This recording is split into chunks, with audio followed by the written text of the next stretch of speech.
teman-teman dari Psikolog ID. Kita kembali lagi di live Instagram Psikolog ID.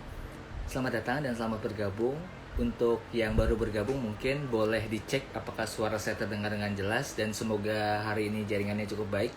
Dan teman-teman yang mau belajar, untuk hari ini materi kita sesuai dengan yang sudah dipublish adalah tentang kemampuan presentasi atau public speaking.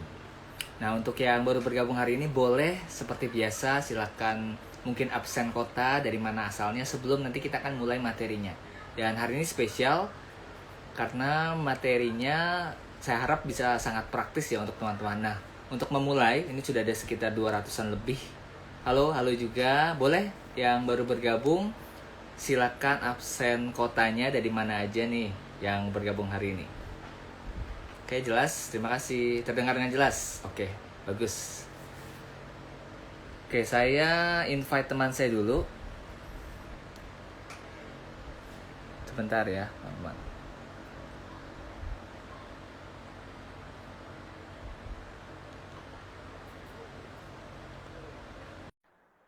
Dari Sidoarjo, dari Serang, dari Bandung, halo. Dari Tangerang, dari Banjar, Sumatera Selatan.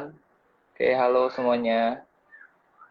Oke, perkenalan diri dulu sedikit. Nama saya Daud Antonius dan hari ini saya yang akan jadi host di malam ini. Oke, tunggu dulu ya sebentar. Saya invite dulu.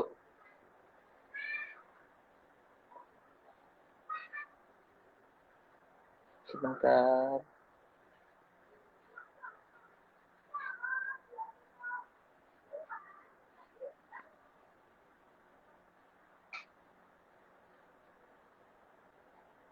Oke, ada yang dari Cirebon, dari Makassar, dari Sulawesi. Halo semuanya. Boleh kirim-kirim pertanyaan juga di kolom pertanyaan atau di kolom chat juga boleh. Nanti akan kita bacakan sekilas tentang hari ini pembahasannya tentang public speaking dan juga oke, saya ulang lagi ya. Masih invite teman saya. Mohon menunggu teman-teman.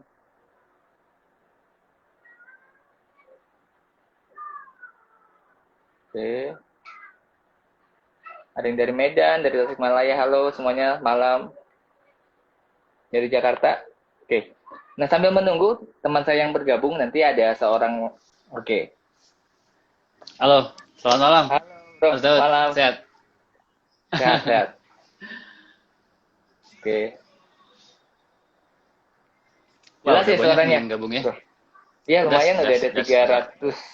387 dan terus tambah. Karena hari ini beda sih.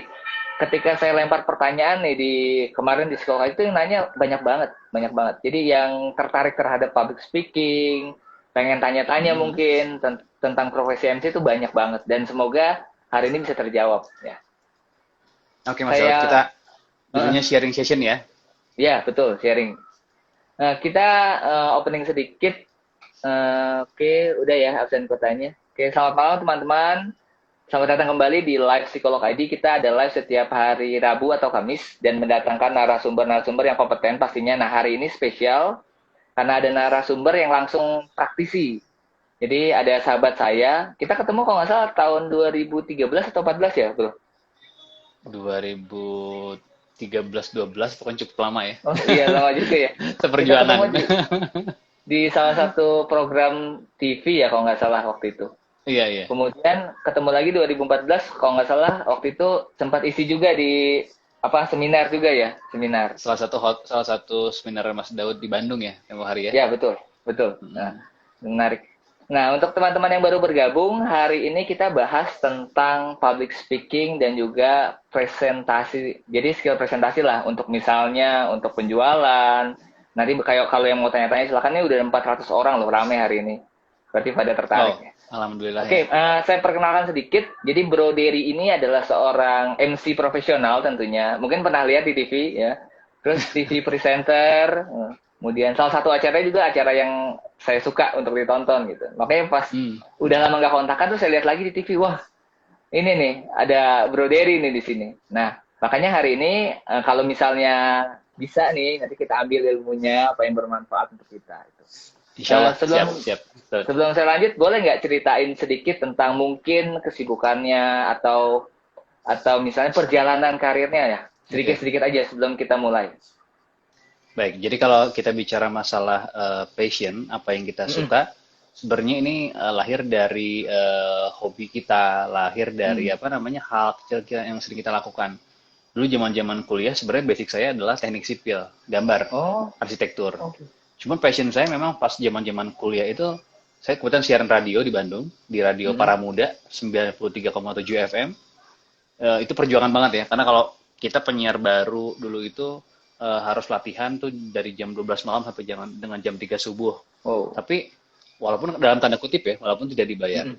tapi ada sebuah effort yang luar biasa yaitu pembelajaran. Di situ kita belajar spelling, kita belajar Mm. kemampuan bicara, membaca orang, bahkan satu lagi nih, bonusnya adalah kita belajar psikologi orang juga. Nah, mungkin Mm. ada hubungan korelasinya dengan Mas Daud, jadi kita saling mengisi. Karena kenapa sih psikologi penting? Ketika kita berhadapan sama orang, mau itu orang level A, B, C, dan sampai apapun gitu ya, kita harus bisa masuk dengan baik gitu lah. Bukan, kadang kan ada orang yang kayaknya, wah dia segmennya di kelas tertentu nih. Kalau saya pribadi justru, saya ingin selalu bisa masuk ke semua segmen. Saya bawa acara anak muda, saya anak muda banget gitu. Saya bawa acara misalkan katakan tingkat kenegaraan pun, ya Mm-mm. sesuai dengan apa yang saya kenakan, jas dan lain-lain. Nah, jadi itu perjalanannya. Terus kalau misalkan bicara perjalanan, saya 2006 saya siaran dari Radio Para Muda. Mm-mm. Tidak lama berselang sekitar setahunan ya. Setahunan saya hijrah ke Jakarta. Waktu itu warawiri casting-casting.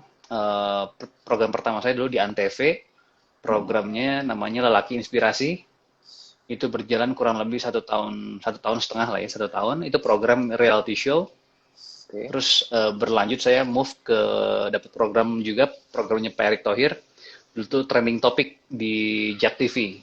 Itu Mm-mm. kurang lebih 3 tahun setengah. Itu program yang menurut saya sih, dulu saya siaran sama Ade Herlina, presenter senior saya gitu ya. Mm. Kita siaran dari jam 12 malam sampai dengan jam 3 subuh. Itu program yang memang dulu pada masanya, tahu nggak Mas Daud, ada program Insomnia, MTV Insomnia. Iya, tahu. Nah, dulu si Jak TV ini dia bikin komparasi acara yang sama, walaupun Mm. katakan di TV lokal Jakarta, tapi gaungnya si Jak TV ini kan dia bisa dilihat secara streaming. Mm. Nah, 3 tahun setengah cukup lumayan lah ya. Terus saya terus aktif casting sana sini. Karena intinya kalau bicara di dunia entertain, berbicara di dunia public speaking, sebenarnya nggak ada yang disebut senior dan junior. Yang penting kita mau terus berusaha, terus keep fight. Nggak masuk sekarang, nggak tahu besok kita tiba-tiba keterima, atau mungkin besok malah faktor hoki, faktor skill yang kita asah. Jadi itu sebuah kombinasi yang Tuhan ciptakan dengan luar biasa sih. Seperti itu. Oke. Jadi siaran radio, masuk ke program TV, terus yang terakhir itu yang program apa?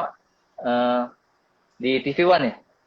Ya, kalau sekarang saya lagi masih aktif, itu 2 program sebenarnya sebelum PPKM. Itu acara motor di RCTI. Kalau teman-teman suka acara motor nih, ada Surenation Motorland. Sebuah ajang kompetisi motor-motor custom. Itu kita sebenarnya live di 2 TV, di RCTI ya, sama di TV One ya. Karena berhubung awal-awal COVID itu, semua drop total. Nah, cuman alhamdulillah yang One Pride memang tetap berjalan ya. Jadi One Pride ini acara MMA yang memang disuguhkan TV One, itu setiap hari Sabtu jam 10 malam sampai dengan jam 12 malam. Jadi merupakan program unggulan dari TV One. Itu pun sekarang dengan protap yang sangat ketat. Jadi setiap fighters, setiap wasit, juri, presenter, terus cewek-cewek yang bawa ring angel. Nah, itu semua kita di swab dulu. Jadi di dalam satu ruangan itu semuanya udah jelas-jelas swab gitu. Jadi meminimalisir yang namanya COVID-19 kan gitu. Itu sih sekarang yang masih berjalan, tapi so far sekarang kegiatan memang kalau bicara kesibukan, tadi Mas Daud nanya, memang sih banyak jauh berkurang ya dibanding awal. Tapi itulah kondisinya. Jadi sekarang semua serba online, semua serba serba daring lah seperti itu. Betul. Sedikit mungkin di luar konteks, kemarin kan kita sharing katanya kena COVID juga ya, generasi awal. Ya, aku alumni COVID University. Udah kena juga belum? Belum, jangan sampai ya. Jangan, saya udah vaksin aja, udah vaksin. Oh, udah vaksin, alhamdulillah. Iya. Jadi tapi baru ini sharing pertama. juga nih teman. Sharing juga teman-teman nih untuk masalah COVID. Jadi waktu itu saya kena tuh memang karena saya teledor. Jadi anak-anak tuh pada kumpul, anak-anak komunitas, khususnya saya ada komunitas teman-teman klub gitu ya, kumpul di rumah sekitar 20 orang. Pada waktu itu Oke. kita kan kalau ibarat orang Sundan apa parasmanan gitu makan gitu ya, makan-makan gitu nah di rumah. Dari sekitar 20 orang itu 12 orang positif, termasuk saya yang pertama. Oh, Dan itu awalnya oke. hilang penciuman, terus nggak bisa nyium apapun, kayu putih, apa ya, parfum yang menyengat sekalipun itu nggak kecium gitu. Besoknya saya Hmm. swab, oh positif. Tapi alhamdulillah, puji Tuhan ya, jadi saya positifnya 6 hari. 6 hari. Oke. Tapi itu memang saya cukup berat karena saya punya yang namanya apa namanya rinitis alergi. Hidung saya itu ada benjolan kanan kiri bergantian. Jadi Hmm. kayak kayak alergi tapi yang menahun.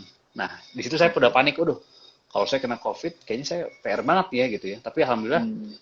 6 hari saya cek lagi kondisi juga udah pulih, ya udah negatif. Nah, teman-teman kalau yang sekarang tengah paro dengan COVID, sediain ini Hmm. bukan promosi ya Mas Daud ya, kita sharing. Jadi Iya. ada botol ya, tinggal dikasih beli air garam di marketplace banyak air garam non Heeh. sodium khusus buat hidung. Jadi setiap kita keluar rumah semprot aja itu. Heeh. Sekarang itu senjata Hmm. saya. Jadi kayak Oke. setiap mau keluar rumah, ketemu banyak orang, kadang-kadang syuting online, pulang ke rumah ada orang tua, mau nggak mau Iya. kita harus punya proteksi diri. Selain vitamin Betul sih betul. seperti itu. Setuju setuju. Ini Tapi Mas banyak yang Daud komen keren, katanya. Kenapa? imunnya Banyak yang kuat ya. komen. Udah nggak sabar. Oh, saya di rumah mulu ini. Semuanya online, jadinya di rumah mulu, nggak keluar jadi.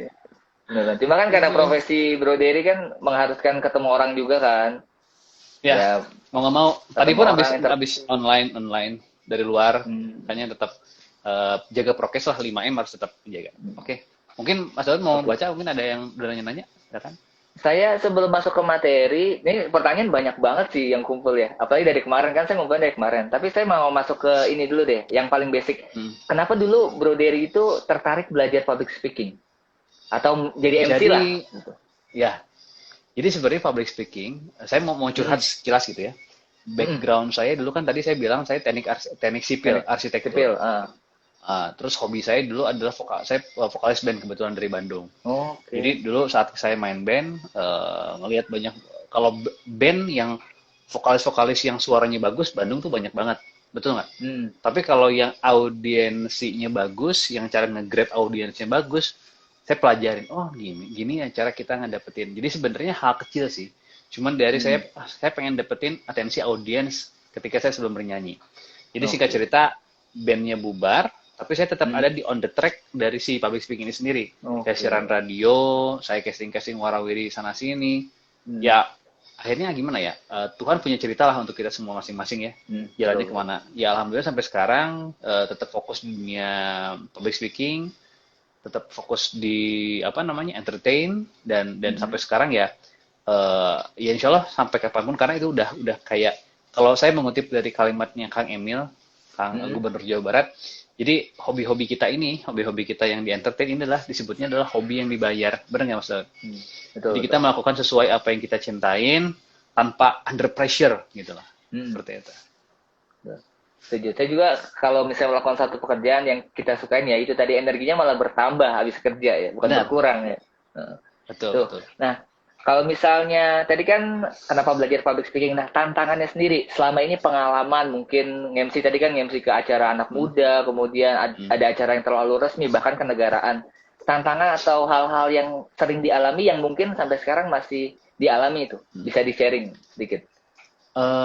Untuk pertama-pertama ini juga kebetulan tadi saya ngelihat sekilas ada yang nanya tips kakak kalau apa namanya demam panggung. Ini tips untuk teman-teman yang baru memulai, yang namanya demam panggung itu wajar. Mulai dari kita yang awal mau kita yang udah jam terbangnya banyak yang udah expert sekalipun, demam panggung ini mungkin proses adaptasi ya. Tapi kalau kita udah menguasai konten, kita punya self defense, kita punya percaya diri lebih. Contoh kecil, misalnya saya bawain acara olahraga. Kalau saya nggak tahu kontennya seperti apa, katakan sekarang yang lagi rame misalnya bulu tangkis gitu ya. Saya nggak tahu kontennya bulu tangkis gini. Terus saya harus ada di studio untuk menyiarkan ini. Tapi saya nggak tahu pemainnya siapa aja. Terus hukum-hukum di bulu tangkis itu ada apa aja gitu. Nah, itu otomatis itu self confidence kita akan berkurang. Nah, menyiasati salah satunya adalah yang namanya grogi itu wajar. Tapi yang paling penting adalah pertama kita kuasai. Saya dulu ingat banget, saya mulai kan saya hobi ya MC itu. Mulai dari acara katakan acara kecil, acara kampus, acara hima, terus acara katakan acara apa inaugurasi, terus fancy SMA. Saya keliling dulu SMA SMA Kota Bandung ya. Jadi oh gini gini gini gini. Jadi ternyata benang merahnya adalah kita kuasai konten, kita kuasai audiens dan yang penting kita udah on the track, kita udah aman secara konten udah. Jadi PD-nya kuat, terus kalaupun kita grogi itu wajar normal. Nanti seiringnya jam terbang itu juga akan ngilang kok seperti itu. Bahkan kalau saya boleh jujur nih, dulu saya pertama nge-MC Mas Daud, kan katakan bawa cue card nih, cue card di sini nih. Ini gini, saking grogi. Tapi itu normal, artinya respon tubuh kita, respect tubuh kita, karena apa ya? Tubuh kita kan sebenarnya main prosesornya adalah otak ya. Betul. Ketika otak kita memerintahkan sama tubuh kita, wah grogi nih. Secara nggak langsung nih, efeknya beda-beda untuk semua presenter, untuk semua MC ya. Ada yang tangannya gemeter kayak saya tadi, ada yang keringet dingin, ya, ada yang sampai cegukan, ada yang sampai panas dingin dan lain-lain. Jadi sebenarnya efeknya beda-beda, tapi itu wajar karena kita baru memulai untuk jadi orang yang frontliner, orang yang dilihat sama orang lain, gitu. Kalau saya grogi bisa ke toilet mulu kalau saya. Nah, itu juga bisa jadi. Kalau misalnya 5 menit nih sebelum acara, audiensnya banyak, di atas 200, waduh, saya bolak-balik tuh ke toilet. Padahal nggak mau pipis, tapi pengen aja gitu. Tapi ya gitu lah. Itu sugesti juga ya, maksudnya deh. Sugesti Bisa. juga. Tapi kadang-kadang ya kayak apa ya? Seperti kebiasaan atau ritual. Kita semua punya ritual tertentu yang bisa dilakuin, terus ngatasin groginya tadi. Saya bacain sedikit pertanyaannya ya, yang boleh, mungkin bisa dijawab. Gimana cara ngatasin bicara yang suka berbelit-belit? Nih, saya juga sering nih. Dan tiba-tiba suka berhenti tiba-tiba, kemudian bingung ingin menyampaikan apa. Gitu. Oke. Saya langsung jawab ya, takut lupa ya. Boleh, langsung jawab. Oke. Sampai saat ini, tips yang paling baik untuk sampai dengan kalimat kita tidak mengalami split tongue atau berhenti mendadak, ataupun kita lupa dengan kalimat selanjutnya adalah kita coba latihan, saya dulu latihan waktu pas di radio, itu yang saya bilang mematangkan konsep. Jadi saya baca headline entah itu majalah entah itu koran, dari atas sampai bawah, kita coba latihan terus. Tapi ada titik koma ya. Oke, berita hari ini adalah berita tentang ini, koma, dari kita latihan itu aja dulu. Itu hal-hal yang simple. Sekarang kan, oke lah, sekarang nggak usah buka koran yang fisik gitu ya. Kita tinggal buka Google aja. Gitu. Kita tinggal buka Google, baca rubrik yang berita yang kita senangin, misalnya apa ya, sekarang lagi WFH, lagi senang misalkan main games, lagi main TikTok dan lain-lain gitu ya. Itu bisa jadi konten yang bisa jadi pembedahan untuk kita. Baca, latihan baca, dan disebutnya humming tuh jadi kita latihan latihan vokal yang boleh dibilang kayak kita huruf vokalnya dikuatkan, A, I, U, E, O. Okay. Tapi latihan sendiri juga nggak jadi masalah. Yang paling penting rutin. Ketika itu udah rutin, kan ada peribahasa bilang bisa karena biasa. Nah, nanti jadi nanti udah terbiasa baca yang banyak, terbiasa baca yang ngejelimet, katakan gini-gini. Jadi perbendaharaan kata kita minimal saat kita lupa konten, kita punya kalimat yang bisa kita compare untuk mengurangi. Biar audiens nggak ada yang tahu. Kadang-kadang gini Mas Daud, audiens ini nggak tahu loh kalau kita melakukan kesalahan di panggung. Iya. Kecuali kita menunjukkan kesalahan tersebut. Kitanya grogi, audiens tahu. Tapi kalau kitanya self-confidence-nya kuat, kadang-kadang audiens pun, mau itu yang live di TV ataupun yang off-air di audiens luar, itu nggak ada yang nggak. Cuman kita mungkin sama tim yang mungkin, tadi kontennya kurang loh, tadi gini kurang loh, paling itu doang. Jadi intinya sih latihan, baca apapun, baca di handphone lah, itu juga lebih asik sekarang. Jawabannya ini ya, real, jadi bisa dilakuin langsung nih. Saya senangnya live sama praktisi langsung. Tadi kalau dihitung-hitung udah 15 tahun lebih ya pengalamannya di radio. Nah itu kita langsung dapet apa ya, kalau di dunia marketing kan namanya dagingnya, ilmunya langsung, karena orangnya langsung bersentuhan. Jadi kalau misalnya teman-teman ada pertanyaan mungkin bisa langsung dijawab. Saya juga bacain, tapi kalau yang pertanyaannya kayak tadi mengatasi grogi tadi udah dijawab ya. Saya bacain lagi nih. Juga. Dulu sebelum online rasanya presentasi itu nyenengin, tapi pas online kemampuan public speakingnya jadi nggak tahu kemana katanya. Presentasi kayaknya agak malesin. Nah, menurut pendapat Bro Dery gimana? Kan beda Oke. antara mungkin ada audiensnya langsung sama online gitu. Nah, justru gini, dulu kadang gini, kalau orang berangkat dia dari off air, Mm-mm. orang berangkat dia dari off air, dari yang biasanya banyak masanya. Saya dulu berangkat dari off air kebetulan. Saya nge-MC dulu, sebut saja acaranya misalnya acara L Light in the Fest misalnya, acara musik Mm. yang banyak banget orangnya misalnya. Terus tiba-tiba saya misalkan casting menghadap kamera. Itu pun Iya. perlu adaptasi yang luar biasa. Jadi saya harus belajar fokus kamera satu, fokus kamera dua, fokus kamera tiga. Itu pun belajar. Karena saya dulu dulu jujur ya Mas Daud ya, saya dulu memang banyak banyak kesalahan terus tapi diperbaiki terus misalnya kayak gini, yang on kamera depan Iya. tapi ternyata saya ngeliatnya yang ada di kanan, otomatis nanti di layar monitor di layar TV kan nggak Mm. sinkron mata kita. Nah Iya. kayak gitu. Nah tadi mungkin pertanyaan lebih ke presentasi ya, mungkin lebih ke Iya. kantoran kayaknya ya. Nah Nah, kuliah sebenarnya juga sama, masuk.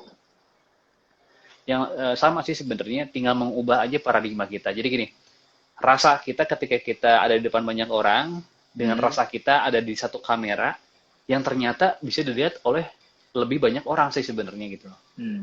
Ya kan? Jadi pembedanya itu. Jadi ibarat kata kalau kalau lensa, kalau kita ada di depan banyak orang secara off air, itu disebutnya kayak kayak nampak kita adalah nampak cekung. Jadi memusatnya ke tengah, kitanya yang kelihatan mengecil gitu lah. Tapi kalau cembung itu justru kita kayak kita sekarang cuman satu on position ke layar Heeh. kamera handphone, tapi yang nonton lebih banyak sih Banyak. sebenarnya gitu. Heeh. Tinggal Sama sih saya ngalamin juga memodify. tuh. Sama Ngalamin ya juga pasti ya. grogi presentasi. Apalagi Online sama. masternya untuk psikologi, untuk hipnoterapi kan, waduh luar biasa. Saya sebenarnya mau dapat banyak tips nih hari. Saya juga sama sebenarnya kayak pertanyaan tadi, kenapa saya tanyain, soalnya saya waktu pertama kali seminar virtual itu sama groginya, lebih grogi daripada berhadapan di banyak orang. Bingung. Ini ya Mhm. mungkin kalau Bro Dedi kan sering ngelihat kamera langsung terus maksudnya udah biasa ya. Kalau saya kan pas ngelihat ini orang pada dengerin saya nggak ya gimana? Wah pokoknya campur aduk lah pikiran. Tapi Tapi tapi kayaknya sama, kalau anak-anak sekarang kayaknya mm, lebih cepet deh, karena udah pada iya pada betul. punya akun TikTok kayaknya. Iya lebih cepat benar-benar. Kalau kita nggak tahu ya beradaptasinya butuh waktu banget, butuh waktu. Bener-bener.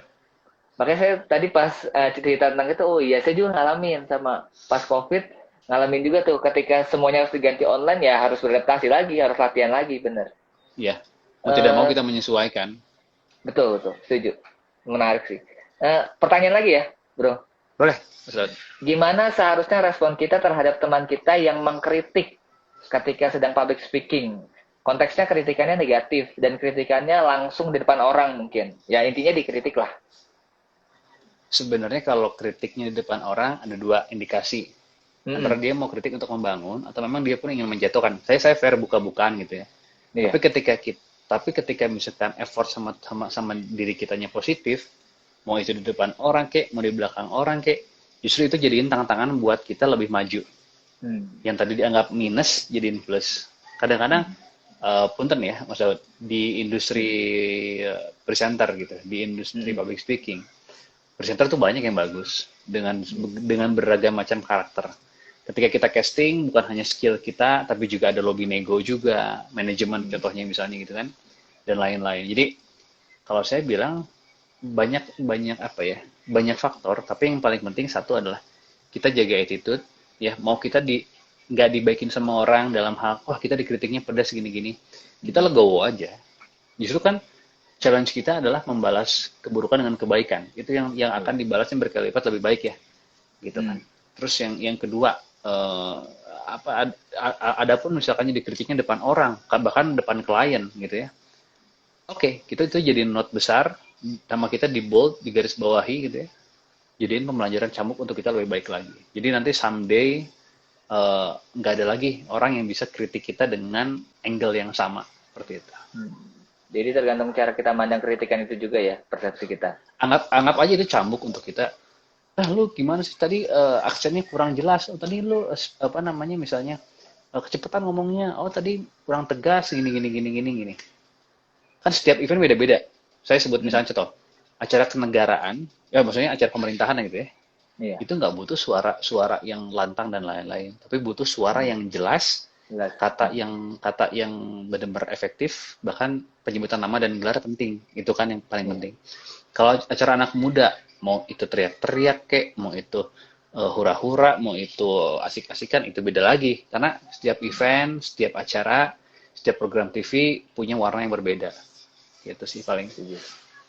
Nah, keren jawabannya ya, bro. Ini ada pertanyaan Oke, tadi juga sempat ditanya, saya juga sempat lihat. Ini pertanyaannya beberapa pertanyaan cuma saya jadiin satu ya. Yang nanya kan boleh bagaimana boleh. mengatasi suara cempreng saat presentasi, tapi juga ada yang nanya sebelumnya gimana cara mengatasi suara yang medok atau misalnya dia ada Hmm, suara kedaerahannya ketika mau public speaking. oke. Oke, saya jawab dulu dari yang mendok ya. Jadi Mm-mm. kalau kita mendok itu banyak. Aksen saya ini Mas Daud jujur ya. Saya ini Mm-mm. dulu pas ke Jakarta, kan di Jakarta kan aksennya Jakarta banget ya, gua lu gitu kan ya. Sedangkan sedangkan saya tuh ngomong gua lu, Sunda ya? tapi nadanya nada Sunda. Iya. Jadi gimana ya? Tapi orang tahu, orang hafal gitu. Suaranya ini suara Derry Hmm. nih bahasa ini, orangnya Sundaan banget gitu. Jadi itu Hmm. nggak bisa dihilangin. Tapi bukan bukan juga kita nggak bisa berusaha untuk menghilang apa, bukan kita nggak bisa untuk sesuai kebutuhan. Akhirnya mau nggak mau belajar untuk lebih profesional. Dalam artian ketika kita ngobrol, oke lah dengan aksen kita lokal kita, tapi ketika kita on air, berusaha untuk menyamaratakan dengan kebutuhan. Misalnya Hmm. program TV. Kan kalau TV itu harus general ya. Mau Ya. itu yang nonton misalkan orang Pulau Jawa ke Kalimantan, Sumatera harus diterima gitu kan dengan bahasa Indonesia gitu kan. Jadi kalau medok-medoknya kita ada, sebenarnya nggak apa-apa dipertahankan. Tapi ketika kita dalam syuting, saat acara dan lain-lain, kita bisa latih dengan melatih bahasa Indonesia yang sesuai gitu, yang dibutuhkan Oke. gitu. Jadi tanpa mengurangi apa keindahan bahasa kita gitu. Karena semua Hmm. daerah Jawa, Sunda gitu ya, Batak dan lain-lain. Contoh kecil, saya kan satu manajemen sama Mas Coki, Coki Sitohang. Hmm. Sekarang tuh Mas Coki itu kan darah Batak ya. Mas Hmm. Coki itu darah Batak, cuman kok tinggal dan apa lahir dan besar di Bandung ya. Jadi Coki itu jadi gimana ya? Kalau ngobrol sama saya itu Mas Coki, dia tuh nadanya nada Sunda, tapi apa ngobrolnya bahasa Sunda, tapi nadanya nada Heeh. Batak gimana sih? Gitu. Tapi jadi seru kita belajar culture masing-masing. Terus dari situ saya oh bener ya, yang namanya Bhinneka Tunggal Ika tuh nggak terbatas Hmm. dengan ras gitu ya. Itu yang paling penting sih. Oke. Seru. Nah, ini pertanyaan dari saya sendiri ya, pribadi nih, sebelum saya bacain. Wah, Nah, mantap. biasanya kalau kalau misalnya jadi MC atau tampil di depan umum, berarti beberapa dari presenter mungkin punya persona lain yang dibuat sengaja Hmm. untuk audiens itu, untuk keperluan. Betul? Atau gimana? Atau emang jadi diri sendiri aja? Mana yang lebih baik kira-kira? Kalau air personality sebenarnya ada dua. Ada Mm-mm. yang memang dibutuhkan sesuai karakter, ada yang memang be yourself. Nah ini saya balikin lagi sama Mas Daud. Kadang-kadang Mm-mm. kebutuhan TV ini memang mengharuskan kita contoh kecil, misalnya gini. Saya bawain acara tinju, ya, Mm-mm. misalnya yang di MMA, di One Pride TV One.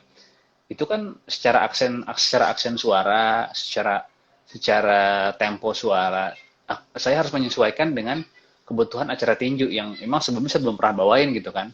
Dibawanya sangat berat, terus nadanya tinggi, terus panjang, nah gitu-gitu. Jadi menyesuaikan. Jadi kalau bicara Oke. masalah air personality untuk dunia presenter sebenarnya itu tergantung si kebutuhan program gitu. Oke. Tapi nggak sedikit juga. Contoh kecil misalnya gini, karakternya udah kuat banget. Contoh kecil, karakter-karakter misalkan kayak presenter-presenter senior kayak misalkan eh, ya misalnya Mas Tantowi Yahya, Helmi Yahya, Mm. Mas Coki yang udah tough gitu, yang udah sukses gitu ya. Mereka punya punya ciri khas sendiri yang nggak bisa diubah dengan program. Oke. Jadi gitu. Kalau saya pribadi sih jujur, kalau saya memang saat ini air personality-nya tergantung program. Mm. Saya megang acara road race, acara kontes motor dengan acara Mm-mm. tinju. Itu kan warnanya beda-beda tuh. Ya kan warna vokal saya harus beda, busana yang saya pakai juga beda, beda banget gitu kan. Tapi ya udah akhirnya menyesuaikan dengan kebutuhan. Tapi benang merahnya sih so far apa ya? Karakter kita nggak lepas gitu. Hmm. Seperti Jadi itu. masih ada ya karakternya ya. Ya. Masih ada. Ini saya tag pertanyaannya gimana cara mendapatkan atensi dari penonton atau pendengar? Oke. Nah, atensi dari pendengar atau penonton Mm-mm. kita gali. eh, saya sih jujur banyak belajar karena kebetulan dulu tuh kan saya sempat dari kuliah teknik sipil tuh saya kuliah di Vkom Unpad ilmu komunikasi. Yang saya senang dari ilmu komunikasi adalah walaupun saya akhirnya jujur Mas Daud ya, sampai detik ini akhirnya ijazah tuh nggak pakai ijazah kuliah saya. Ijazah tuh ada di lemari ini belakang gitu loh. Karena based on-nya akhirnya kerjaannya sesuai apa namanya kemampuan skill gitu kan akhirnya. Kalau kita ngomongin mendapatkan atensi dari orang adalah pertama kita pelajari karakter audiens yang kita hadapi. Contoh kecil, audiensnya banker misalnya, teman-teman yang kerja di perbankan. Kita harus tahu apa namanya hal-hal kecil apa yang mereka sukai gitu. Hal-hal apa yang kira-kira bakal bikin greget, bakal bikin seru gitu. Padahal jokes gitu ya. Misalnya, teman-teman apa kabar semuanya? Wah hari ini acaranya luar biasa nih. Tapi yang luar biasa, kalau nggak salah nih di hari ulang tahun bank apa gitu ya, bank bla bla bla bla, katanya nih semua teman-teman di sini bakal dapat insentif loh sekian sekian. Gitu. Padahal itu sebenarnya dummy gitu kan. Itu dummy cuman kayak jokes kayak gitu-gitu. Jadi bangun moodnya mereka, bangun chemistry mereka biar sama kita tuh nyambung gitu. Berarti profiling audience juga penting ya. Jadi dengan siapa kita ngomong gitu.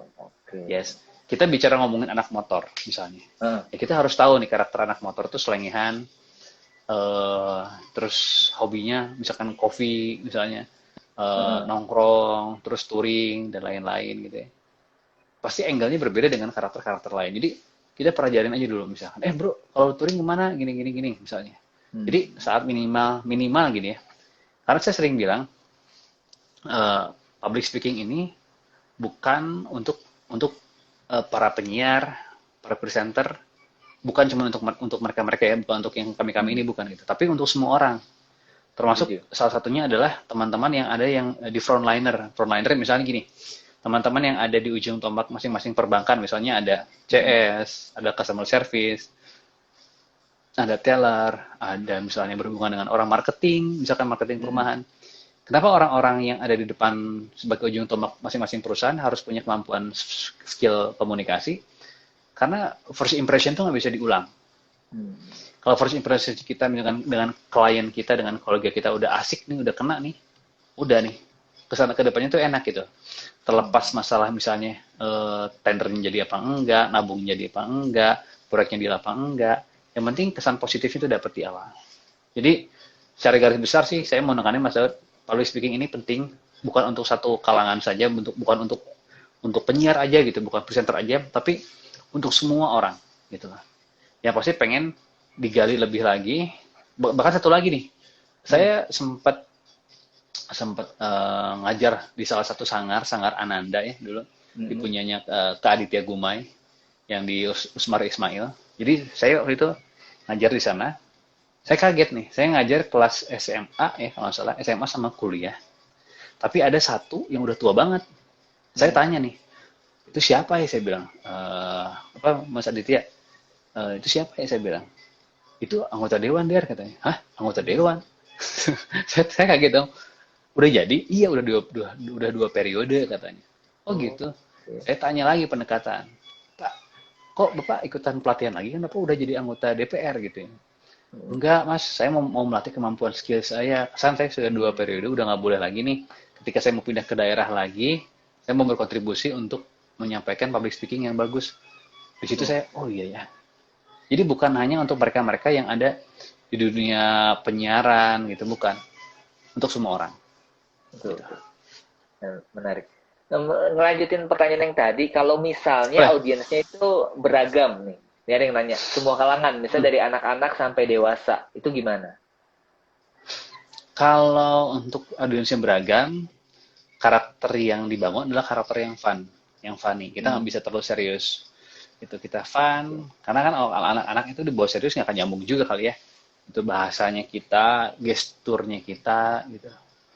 Kalaupun misalkan acaranya ada, dulu saya sering MC di mall, misalkan di mall itu yang harusnya grab audiens dari berbagai macam usia gitu kan, anak-anaknya disapa, terus orang tuanya disapa gitu kan. Dede apa kabar sayang, udah gede mau jadi apa? Anaknya disapa nih ya, terus bapaknya juga disapa ditanya, Pak apa kabar Pak, gimana sehat Pak, gini. Wah kesini lagi ngapain Pak, lagi belanja sama ibu atau gimana?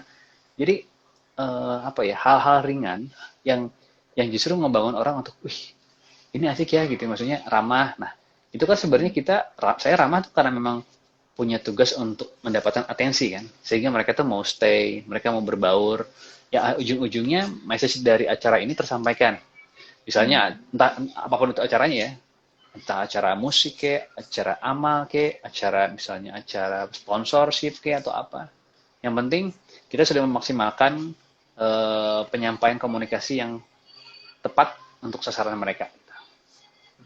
Tadi saya kira bapaknya mau ditanya mau gede jadi apa lagi. Anaknya tanya bapaknya juga. Bapaknya tanya mau jadi anak-anak lagi katanya. Itu tadi ngebayangin loh, jangan-jangan bapaknya tanya juga nih. Nih saya ngetek pertanyaan, gimana caranya ngatasin pikiran yang ngeblank, misalnya tiba-tiba ngeblank saat ngomong di depan banyak orang. Mungkin cara ngelesnya atau tiba-tiba nyambunginnya lagi gimana? Nah, itu split tongue. Itu tuh wajar banget. Semua orang tuh bisa ngalamin. Saya pun pernah mengalami, jujur ya. Split tongue itu saya pernah ngalamin. Jadi gini, kalau kebetulan saya pembawa acara gitu ya, ada dua hal yang harus kita buat fokus. Pertama, mood kita entah mungkin karena capek lah, karena mungkin ada masalah apa kayak gitu. Masalah romantis dengan pasanganmu itu bisa ngaruh kadang-kadang ke pekerjaan ya, kalau kita nggak bisa menjaga mood itu. Terus yang kedua, saya ingat banget dulu, saya pernah nge-MC di salah satu hotel di Bogor. Waktu itu saya tuh kurang tidur, Mas Daud. Jadi saya kurang tidur, saya lagi nge-MC gini nih. Saya berdua, untungnya ada tandeman saya kan. Terus pas lagi nge-MC, saya lagi gini posisinya padahal. Saya tidur loh. Tapi tetap badan tetap confidence, cuman kayak gimana sih, kayak orang yang nyawanya belum ngumpul, malamnya tidur jam berapa. Nah, jadi sebenarnya kesiapan orang biar nggak blank banyak. Konsentrasi kita, pola tidur, terus istirahat yang cukup, sama pelajari konten. Tadi yang saya bilang banyak baca di awal. Udah sih, so far kalau 3 ini udah treatmentnya udah dilakuin, ya minimal kita bakal ngeblank atau kita bakal ngantuk atau kita bakal split tongue, tiba-tiba berhenti ngomong, itu kita bisa minimalisir sih. Oh, berarti yang saya rangkum tadi bisa aspek fisik, mood, sama kontennya ya, belajar konten. Jadi 3 itu harus dipelajari ya. Ya, jadi harus, untuk meminimalisir banyak hal ya. Okay. Kadang kita udah kuasai konten misalnya, terus tiba-tiba, kontennya udah hatam nih. Tiba-tiba kita kurang tidur yang saya bilang tadi. Kita begadang, misalnya sampai jam 3 subuh. Besoknya pagi-pagi harus syuting atau harus nge-MC. Itu pasti keteter, saya jamin. Itulah. Makanya fisik itu saling berkaitan ya. Oke. Silakan, Ustaz.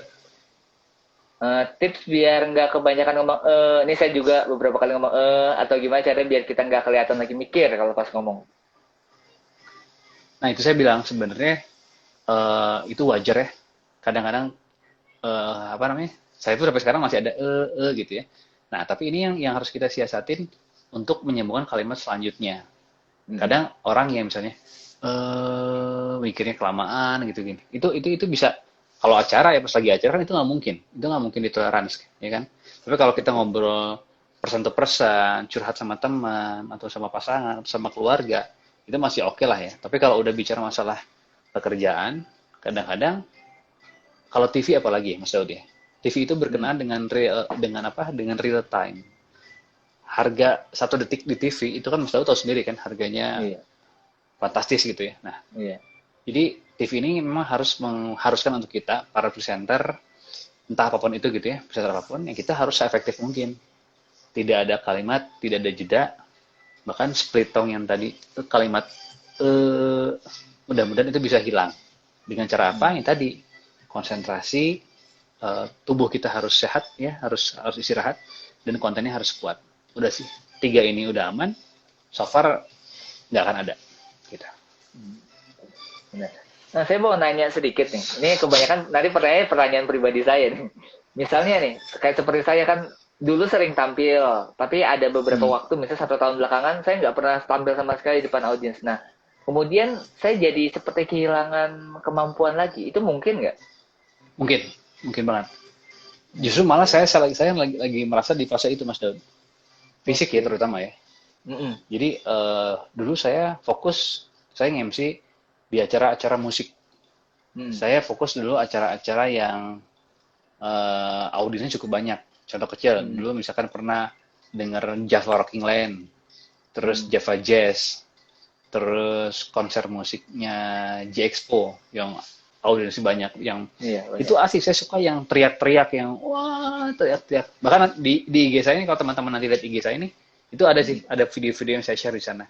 Itu kemampuan ketika saya fisik masih masih asik, masih yang teriak, oh apa kabar semuanya, bla bla bla bla bla bla bla. Oke, dan kita sambut ini, dia penampilan dari Pas Band, misalnya acaranya acara musik rock gitu ya, atau apa gitu ya. Tapi sekarang jujur, saya ada di zona, aduh kayaknya gue acara yang outdoor yang banyak begitu kayaknya udah gak kuat lagi ya. Lebih suka, jujur ya, lebih suka sekarang yang light, launching, gala dinner, wording, entah entah pengaruh karena durasi ya, kita ngomongin durasi. Kadang kalau acara anak muda yang acara musik itu kan, dulu apalagi Jack Lot, saya kan kebetulan sama yang punya Jack Lot itu dekat dulu kan, sama Bang Ucok. Saya bantuin Bang Ucok dari awal, Jack Lot ada, bro lu MC ya, gini gini gini seharian ini, ayo gua hajar, gua bilang band luar kok ini. Dulu lagi band-band indie ya, band indie dari luar. Itu kan bener-bener teriak-teriak gimana gimana, dan itu bener-bener 24 jam gitu. Enggak 24 jam juga sih, jam 9 pagi sampai jam 12 malam ya, 18 jam gitu ya. Teriak-teriak tapi fisik kita mendukung. Tapi kalau sekarang diajak kayak begitu, aduh, terlalu deh. Gue kayaknya ngos-ngosan nih kalau kalau kalau terlalu panjang durasinya gitu loh. Itu wajar sih Mas Don. Cuman sebalik lagi, sekarang saya juga lagi maintain pola ini aja, pola kehidupan aja biar lebih sehat lagi, olahraga dan lain-lain gitu. Jadi bisa Cuman ya. wajar, itu mah kan. Kalau yang mau tahu kesibukan atau aktivitas Bro Dedi nanti bisa follow Instagramnya ya, di Boleh, boleh saya teman-teman. Derry Arya ya, teman-teman boleh lihat di Derry Arya. Nanti mungkin mau tahu jadi MC gimana sih kesibukannya, aktivitasnya, boleh nanti di follow aja. Atau mungkin punya pertanyaan nanti bisa mungkin di komentarnya ya, silakan. Boleh, boleh. Insya Allah, saya di sini sih bukan, saya masih banyak belajar juga Mas Daud. Kita di sini sharing, makanya saya kalimat di awal adalah sharing, karena kalau belajar masih banyak yang jauh di atas saya gitu. Ada masih banyak ratusan bahkan ya, yang tentunya lebih lebih kompeten. Cuman saya senang sharing itu dalam artian gini, orang-orang yang baru mau mulai, kadang-kadang banyak yang JPR duluan. Wah, jangan. Karena kalau kita ngomongin JPR duluan, kita nggak tahu nih faktor hoki kita di mana, kemampuan kita juga bisa diasah. Jadi kadang ada satu paradigma yang saya dulu kalau shoot, kayak saya dulu jujur nih, maksudnya saya kalau casting dulu nggak pernah masuk di salah satu stasiun TV gitu ya. Di satu TV ini saya nggak pernah masuk, casting rutin, casting rajin sampai kenal, sampai semua orang kenal kalau mau casting ini. Saya nggak pernah dapat, saya bilang, oh ya mungkin belum rezeki ya. Jadi tapi yakin aja pintu Tuhan tuh kan nggak cuma satu, gitu kan. Yang ini tertutup, yang lainnya kebuka, gitu aja. Yang penting kita, kalau yang teman-teman mau coba seperti itu. Ada pertanyaan lagi tuh kayaknya. Ada. Tapi sebelum yang ini, yang atas tadi menarik nih. Kak, kalau cadel bisa nggak jadi MC? Oh bisa dong, bisa. Bisa. Yang cadel tuh banyak banget, termasuk senior saya, Bang Rico Ceper, itu kan juga cadel kan. Oh iya, betul. Ya, Betul. Rico Ceper, saya nyebutnya Cepel lagi, Rico Ceper itu dengan cadelnya dia, justru dia punya unique selling point tersendiri. Tapi diimbangi dengan jokesnya dia, dengan Iya. google-googleannya dia, gitu kan. Jadi mau kita cadel kek, mau kita misalkan suaranya apa namanya, Kak, suara saya cempreng misalnya. Kak, suara saya tuh berat banget ini. Semua orang punya karakter masing-masing. Jadi nggak usah diubah, di treatment sampai kayak ngikutin orang, nggak usah. Kadang-kadang gini, Mas Dolo sering lihat nggak? Penyiar untuk chart radio, tanggal lagu chart radio, itu rata-rata cempreng. Kenapa cempreng? Karena dia harus menunjukkan tanggal lagu dulu ya. Dulu kan banyak chart urutan lagu dengan aksen yang cepat, lugas, gitu ya, dengan jelas. Gitu. Beda cerita kalau misalnya yang acara curhat. Yang curhat itu harus lebih, untuk yang cewek, harus lebih manja, gitu kan. Kalau yang cowoknya lebih ngebas, lebih ke berwibawa, kayak gitu-gitu kan. Jadi nggak usah khawatir dengan karakter masing-masing, mau cadel, mau cempreng, mau apa, semua punya pasarnya masing-masing kok. Setuju. Keren, keren. Nah, jawabin yang saya tag ya. Baru terjun di dunia Oke. pendidikan mungkin. Kan tadi Bro Dedi juga ngajar nih. bingung cara bicara di depan umum, tipsnya. Oke, oke. Terima kasih pertanyaannya, Tommy nih ya. Untuk Hmm. di bidang pendidikan sebenarnya sama ya. Makanya tadi saya bilang general public speaking ini kemampuan yang bukan hanya untuk presenter, bukan hanya untuk penyiar, tapi untuk semua orang. Kenapa?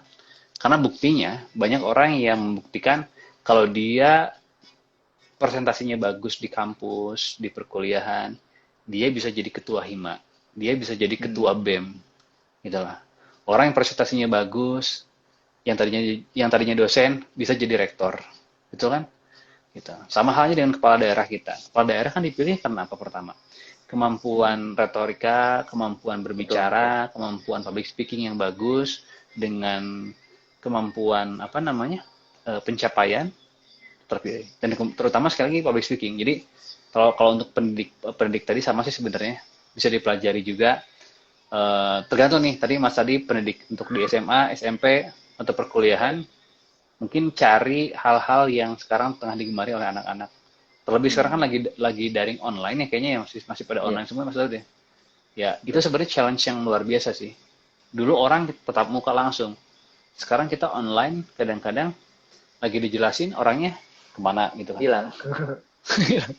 Nah itu memang kita harus cari gali apa yang disuka sama anak-anak zaman sekarang. Nggak ada salahnya kita ikuti perkembangan kayak misalkan tanya dulu, eh, bukan saya menyuruh untuk ini TikTok atau apa gitu misalnya. Kamu udah tahu nggak sih download yang ini lucu-lucu gini-gini kan anak-anak sekarang pasti kan di handphonenya ada TikTok kan. Nah itu bisa Hmm. menjadi benang merah untuk kayak kita masuk ke psikologisnya mereka. Gitu. Nah, Iya. TikToknya udahan dulu ya. Sekarang kita belajar dulu ya. Nah, setelah itu mereka bakal nurut sama kita, bakal ngeh sama apa yang mau kita sampaikan, gitu lah. Benar-benar. Jadi masuk ke dunia mereka dulu gitu ya. Mm-mm. Ini pertanyaan rata-rata udah dijawab untuk publik. Tadi udah jawab sama Bro Dery banyak. Mungkin saya cari yang agak seru kali ya. Nah, Boleh, Mas? ini sebenarnya tadi udah jawab juga sih. Mungkin lebih digarisbawahi aja. Kenapa kita perlu belajar public speaking? Kalau yang mungkin merasa belum penting nih sekarang. Oke. Kenapa kita harus belajar public speaking? Ini kemampuan yang sebenarnya saya bilang tadi, public speaking ini salah satu bidang yang harus dimiliki sama kita semua. Mau kita di SMP, SMA, perkuliahan, di dunia kerja, bukan hanya untuk presenter dan penyiar gitu ya, tapi untuk semua orang. Kenapa penting? Karena kalau public speaking kita bagus, minimal kita bisa menjadi orang yang ada di depan untuk didengar sama banyak orang. Contoh kecil, kita lihat nih, zaman-zaman SMA, orang yang public speaking-nya bagus pasti terpilih jadi KM atau ketua murid ya. Gitu. Orang yang public speaking-nya bagus, terus dia juga berani dan percaya diri, pasti terpilih jadi ketua OSIS. Itu isi benang merahnya. Jadi kenapa public Iya. speaking penting? Ya penting untuk semua orang. Misalkan nanti, apakah teman-teman nanti mau masuk ke dunia kerja yang berhubungan dengan komunikasi, atau mungkin perbankan, atau apa. Bahkan kebetulan adik saya gitu ya. Adik saya kan Hmm. banker di salah satu bank Hmm. BUMN. Iya. Dia dulunya juga hampir mau jadi penyiar radio gitu ya. Udah training 3 bulan. Saya bilang, Dek, jangan dua-duanya entertain, saya bilang. Tapi saya tahu nih kemampuan dia bagus untuk public speaking. Hmm. Sekarang dia di bank ini posisinya udah lumayan lah ya, udah jadi manager relation. Jadi kemampuan bicaranya dia tuh bagus, akhirnya kepake kan. Dipakai juga ya. Kepake walaupun bukan di bidang radio gitu lah. Intinya seperti itu sih. Oke. Oke. Jadi aplikasi di kehidupan sehari-hari, pekerjaan banyak tuh yang belajar public speaking. Yes, betul betul Mas. Saya lanjutin pertanyaan. Kalau misalnya ini menarik pertanyaan buat saya sih tadi. Kalau public speaking yang audiensnya nggak nyaman atau suka sorak-sorak mungkin, terus nggak bersahabat dengan kita, mungkin Bro pernah ngalamin tuh. Gimana cara Pernah ngatasin? banget, pernah banget. Jadi ada sih dulu tuh audiens yang memang mereka apatis ya. Mungkin karena dari level mereka nggak banyak sih audiensnya berapa gitu ya dulu tuh acara ulang tahun. Cuman yang datang-datang kan rata-rata ya mungkin mereka punya kelas tersendiri gitu ya. Saya nyapa tuh mereka masih nggak, waduh nih. Akhirnya saya coba cariin suasana. Saya bikin games. Saya bikin games yang melibatkan anak-anak mereka gitu. Itu Oh. hal-hal kecil kan, tapi dari situ mereka tuh jadi kayak tepuk tangan, bersame, Hmm. berbaur, dan akhirnya mau mendengarkan. Nah, sebenarnya itu banyak sih. Kita lihat dulu nih audiensnya. Kadang-kadang kita nggak bisa masuk ini karena memang awalnya itu kita lihat nih karakter audiens kita seperti apa. Kan ada orang yang bukan mendiskredit ya, tapi ada orang-orang yang misalnya sudah biasa event dengan Hmm. jarang event, itu pasti beda. Betul ya? Iya. Kalau orang-orang di Jakarta atau Jabodetabek itu terbiasa event. Jadi Hmm. mau datang level artis siapapun gitu ya, kalau nggak terkenal banget, buat mereka tuh biasa aja gitu, ya kan? Hmm. Tapi kalau di daerah, contoh kecil kita ada di misalnya ada di daerah daerah mana gitu ya, selain Jabodetabek gitu ya, pasti responnya lebih luar biasa. Hmm. Itu yang jadi pembeda sih sebenarnya. Tapi itu justru tantangan buat kita dapetin atensinya, entah gimana caranya. Dengan cara yang tadi saya bilang, konten, perkuat, kitanya konsen juga, terus tubuh kita juga sehat. Udah sih, aman insya Allah. Berarti kreatif ya, harus kreatif juga. Terus tadi pengalaman nggak bisa Hmm, bohong, berarti harus banyak kayak apa ya, database games, icebreaker, hmm, kayak harus diperlengkapi gitu benar. ya. Saya jujur, saya Heeh. untuk games, ini kita sharing Mas Daud ya. Saya games ini Hmm. dulu saya pernah ikut tim games building, tim Hmm. building yang apa yang kayak Arum Jeram dan lain-lain gitu kan. Hmm. Saya sempat ikut jadi apa Fasilitator. supervisor gitu lah, misalnya fasilitator Oh gitu ya. ya. Saya nggak nge-MC, saya cuman fasilitator bareng-bareng mereka naik bis dan lain-lain. Heeh. Sambil sambil kuliah kan lumayan kan tambahan duit kan dulu Iya. kan. Nah, itu membekas di saya. Wah, iya game, padahal game ringan ya gitu, game Hmm. estafet gitu. Tapi kok orang tuh bisa bisa heboh ya. Nah, saya aplikasiin, saya nggak pernah. Nah, Oke. dan saya kebetulan gini, saya kadang hal-hal kecil itu saya nggak pernah lupa. Saya catat, Hmm. saya punya buku, saya lupa lagi nyimpennya di mana ya. Saya punya buku dari awal saya nge-MC, itu saya kumpulin sampai ada kurang lebih ada 800-an games yang saya Oh. catat. Misalkan Oke. games buka tutup, games ini. Padahal kecil-kecil, games kecil-kecil. Bahkan dari misalkan saya belajar dari badut ya. Ada teman saya badut ya. Hmm. Tapi dia badutnya pantomim. Kalau tahu Septian Dwi Cahyo ya. Bang Cahyo. Septian. Nah, saya belajar dari Bang Septian. Bang, lu pakai games apa gini. Saya catat satu-satu. Hmm. Jadi itu apa ya? Itu kan nggak ada kalau kita browsing nggak ada itu. Iya. Kalau kita googling kan nggak ada. Itu kan based on experience orang. Betul, betul. Yang mau nggak mau apa ya bukan bukan gini ya, prinsipnya kan kayak apa prinsip ATM ya, amati, tiru, modifikasi, sebenarnya nggak salah Hmm. itu sepanjang Hmm. memang itu kan tujuannya baik ya kan, yang penting kita tidak tidak apa tidak apa ya, dalam sekarang yang lagi viral di IG itu apa, eh, tidak harus menjatuhkan orang untuk kita menaikkan diri itulah, karena semua orang tuh udah punya rezekinya masing-masing gitu sih. Setuju, setuju. Berarti Jadi kalau jadi sekarang MC juga modal belajarnya lumayan panjang juga ya. panjang, panjang. Saya tuh kadang-kadang mau belajar terus. Saya belajar dari Bang Sandi, Sandi Pasben. Coba deh, Hmm. lihat deh, Bang Sandi Pasben, Sandi Andarusman. Dia itu kan Hmm. drummer, ya kan? Hmm. Tapi kok dia yang banyak public speakingnya gitu lah. Iya. Karena basicnya dia memang penyiar radio ya, gitu kan. Hmm. Bahkan Kang Yuki vokalisnya kan jarang ngomong gitu kan, dia nyanyi-nyanyi doang kan. Pasti kan kalau konser apa-apa, Bang Sandi kan yang ngomong ini. Nah, saya belajar. Wah ini kok drummernya yang ngomong ya? Yang bagus. Oh ternyata basicnya memang beliau ada di ini. Saya ketemu, saya bersahabat, saya sekarang temenan. Hmm. Bang gini. Jadi kayak ilmu ini kan apa ya? Nggak pernah ada habisnya kalau kita mau belajar ya, Mas Daud ya. Kayak Iya. sekarang saya sama Mas Daud nih. Mas Daud sharing sama saya, jujur malah saya yang dapat dapat ilmu dari Mas Daud nih, dari teman-teman juga pertanyaan-pertanyaan ini kan menggugah saya untuk flashback gitu kan, kayak gitu-gitu. Jadi Hmm. intinya setiap sesuatu itu pasti ada feedback positif kok. Mau yang nanya, mau yang ditanya, kita bisa sama-sama belajar seperti itu. Banyak banget yang dipelajari hari ini. Saya juga banyak belajar. Soalnya tadi banyak pertanyaan yang dari saya kan. Nanti nanti mungkin Mungkin nanti boleh saya rekomendasiin teman-teman senior yang mungkin lebih expert biar sharing sama Mas Daud biar lebih maksudnya karena atensinya ke public speaking kayaknya kuat banget nih teman-teman suka semua nih. iya banyak soalnya banyak yang nanya, ini juga pertanyaannya nggak semua saya bacain karena kan waktunya ya. mungkin ini terakhir ya sebelum nanti kita closing karena tinggal 5 menit lagi nih kalau saya lihat dari jamnya. Nggak berasa sejam ya? Sejam loh nggak berasa. Gimana Kayak caranya? baru 5 menit lah. Iya kayak baru open tadi.